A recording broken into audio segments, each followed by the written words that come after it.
मैं डॉक्टर सुप्रभा टुट्टी, हिंदी विभाग, केस कॉलेज, सरायकेला। आज मैं उषा प्रेमवदा की कहानी वापसी की कथावस्तु एवं शीर्षक की सार्थकता पर चर्चा करूंगी, जो स्नातकोत्तर हिंदी द्वितीय वर्ष सेम 4 कोर 10 में हिंदी उपन्यास एवं कहानी के अंतर्गत हमारे पाठ्यक्रम में शामिल है। वापसी कहानी की चर्चा के पूर्व उषा प्रेमवदा पर भी थोड़ी चर्चा करूंगी, ताकि आप इनके द्वारा लिखित कहानी वापसी को आसानी से समझ सकें। आधुनिक हिंदी साहित्य में उषा प्रेमवदा जी का विशिष्ट स्थान है। नई कहानी में अपनी उत्कृष्ट रचनाओं के कारण उषा जी बहुचर्चित और प्रशंसित रही हैं। अपनी रचनाशीलता के कारण ही वे आज भी हिंदी कहानी की महत्वपूर्ण हस्ताक्षर बनी हुई हैं। उषा प्रेमवदा की कहानियों में आज के व्यक्ति की दशा और दिशा का जीवंत चित्रण देखने को मिलता है, जो पाठकों को सहज रूप में अपनी ओर आकर्षित कर लेता है।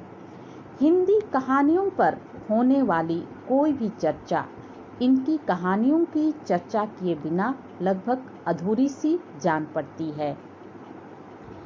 नई कहानी के बाद हिंदी कहानी की विषय वस्तु में जो यथार्थ दिखाई देता है, उषा जी की कहानी उसी का प्रतिनिधित्व करती हैं।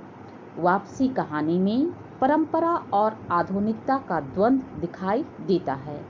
आधुनिकता के इस दौर में दो पीढ़ियों के बीच हो रहे बदलाव और टकराव का लेखा जोखा प्रस्तुत है।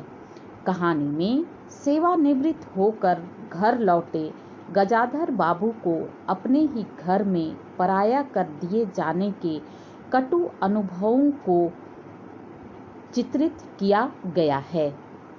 वापसी कहानी के अतिरिक्त इनकी कई कहानियों का संग्रह है, जैसे जिंदगी और गुलाब के फूल, कितना बड़ा झूठ, कोई एक दूसरा, मेरी प्रिय कहानियां आदि।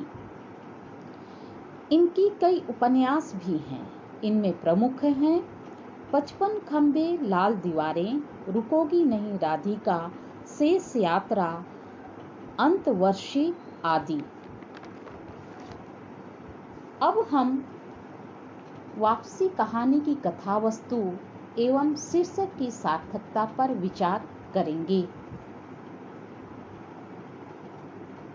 वापसी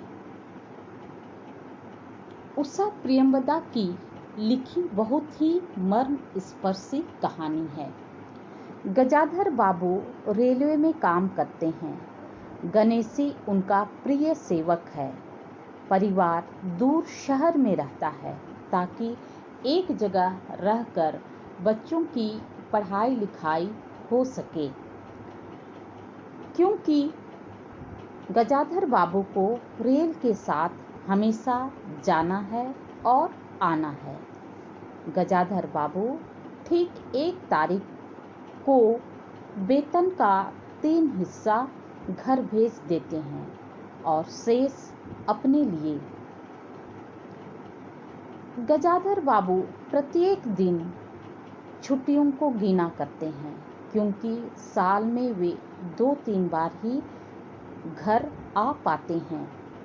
इसी तरह दिन, महीने, साल बीतते जाते हैं। घर परिवार के साथ रहना उन्हें स्वप्न जैसा महसूस होता है। कभी कभी वे सोचते हैं, अच्छा बच्चे तो अच्छे से पढ़ रहे हैं ना, मुझे आज इनके लिए त्याग करना भी पड़ रहा है तो कोई बात नहीं। वे जीवन के सारे दुख सुख अपने प्रिय सेवक गणेशी को बताया करते हैं, और इस तरह समय गुजरता गया और अब वे सोचते हैं, मैंने बहुत नौकरी कर ली। जिस तरह बाकी के साल कट गए, उसी तरह बाकी के 3 साल भी कट जाएंगे।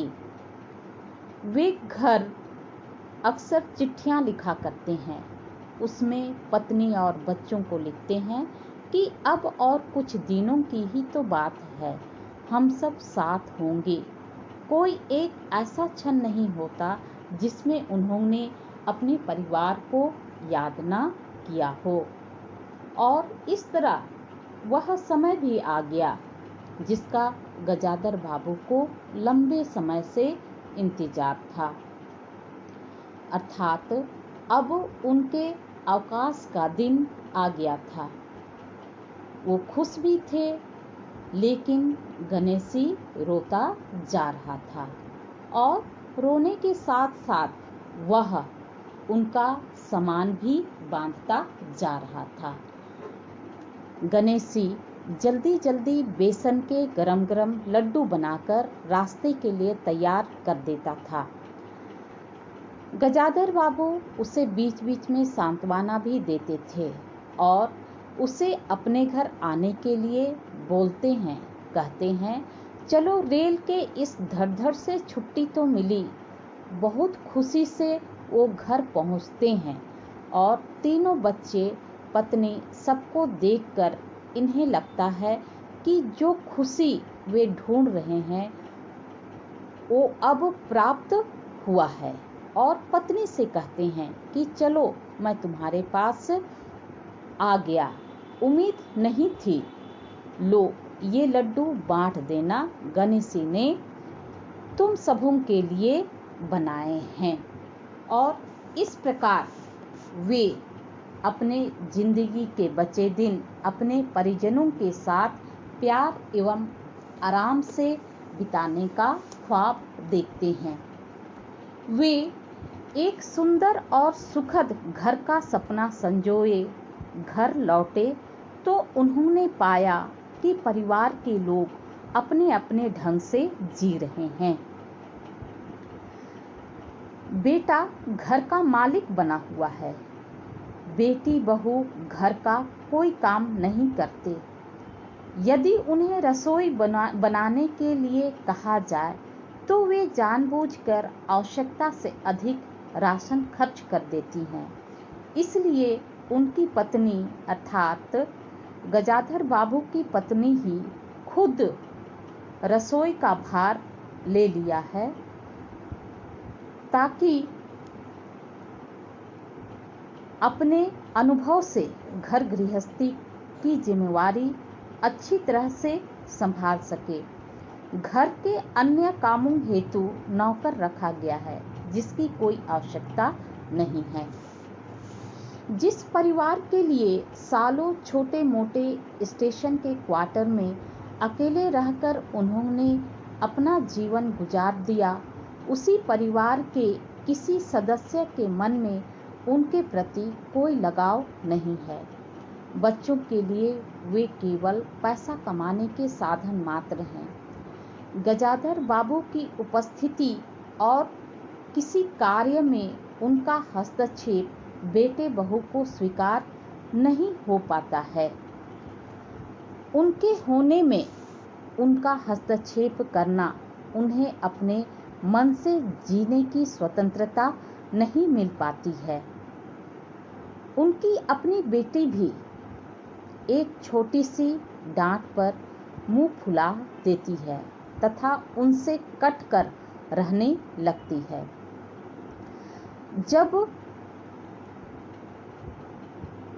जब पत्नी को अपनी पुत्री को समझाने के लिए कहा जाता है तो उनकी पत्नी भी अपनी बेटी बसंती को समझाने के बजाय उल्टे गजाधर बाबू को ही बच्चों के फैसलों के बीच में ना टपकने की सलाह उन्हें देती है। इस कहानी में हम पाते हैं कि परिवार में गजाधर बाबू की वापसी आधुनिक परिवार में टूटते पारिवारिक संबंधों के साथ परिवार के बूढ़े व्यक्ति की लाचारी की झांकी प्रस्तुत करती है। गजाधर बाबू अपने बच्चों के साथ उनके मनोविनोद में शामिल होना चाहते हैं, लेकिन बच्चे उन्हें देखते ही गंभीर हो जाते हैं। सभी अपने अपने कमरों में चले जाते हैं। घर के सभी सदस्य गजाधर बाबू के फैसले का निरादर करते हैं। कुछ समय बाद घर में उनकी उपस्थिति बच्चों को अखरने लगती है। यहाँ तक कि घरेलू मामलों में भी उनकी उपस्थिति बच्चों को अखरने लगती है। घरेलू मामलों के साथ साथ ही उनके किसी प्रकार के हस्तक्षेप को उनकी पत्नी और बच्चे स्वीकार नहीं कर पाते हैं। उनके फैसले का विरोध करने लगते हैं। उनके कारण घर में दोस्तों के बीच चलने वाली चाय पार्टी में अवरोध न हो, इसलिए बैठक से उनकी चारपाई को हटाकर मां के कमरे में लगा दी जाती है।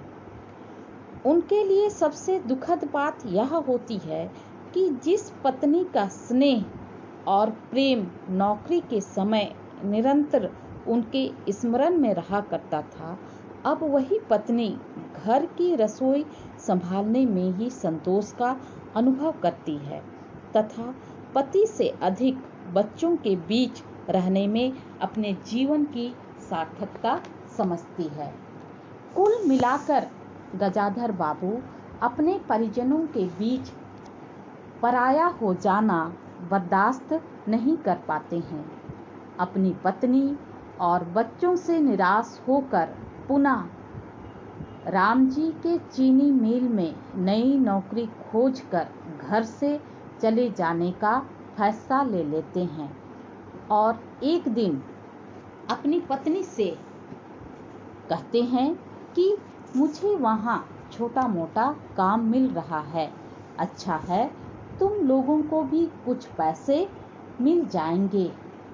फिर वही धड़-धड़ की आवाज और घर आने का सुखद एहसास उन्हें अतीत की ओर बार बार ढकेल रहा है और अपने मन में सोचते हैं कि वहाँ गणेशी बहुत ही सुखपूर्वक जीवन व्यतीत कर रहा है। वापसी आधुनिक युग की वास्तविक यथार्थ को प्रस्तुत करती है। यह कहानी यह दर्शाती है कि आधुनिक पीढ़ी के लिए परिवार में पुराने मूल्यों की तरह पिता का कोई स्थान नहीं रह गया है। वह पत्नी और बच्चों के लिए केवल धन उपार्जन के साधन मात्र बनकर रह गए हैं। पत्नी की जिस व्यक्ति के अस्तित्व से पत्नी मांग में सिंदूर डालने की अधिकारी है तथा समाज में प्रतिष्ठा पाती है, उनके सामने वह 2 वक्त की भोजन की थाली रख देने से ही अपने सारे कर्तव्यों से छुट्टी पा जाती है। गजाधर बाबू की परेशानी यह है कि वह जीवन यात्रा के अतीत के पन्नों को पुनः वैसे ही जीना चाहते हैं, किंतु यह अब संभव नहीं है क्योंकि उनके लिए घर और परिवार में कोई जगह नहीं है और अंत में नौकरी करने के लिए वापस चले जाते हैं। वापसी कहानी में लिखा गया है, जो शक्ति परिवार की संचेतना को अपने काबू में रखती है, वही शक्ति छीन हो रही थी। इस छीनता की पीड़ा पिता को वापस जाने के लिए मजबूर करती है और इस तरह वह पुनः सेवानिवृत्त हो जाने के पश्चात भी नौकरी करने के लिए चले जाते हैं।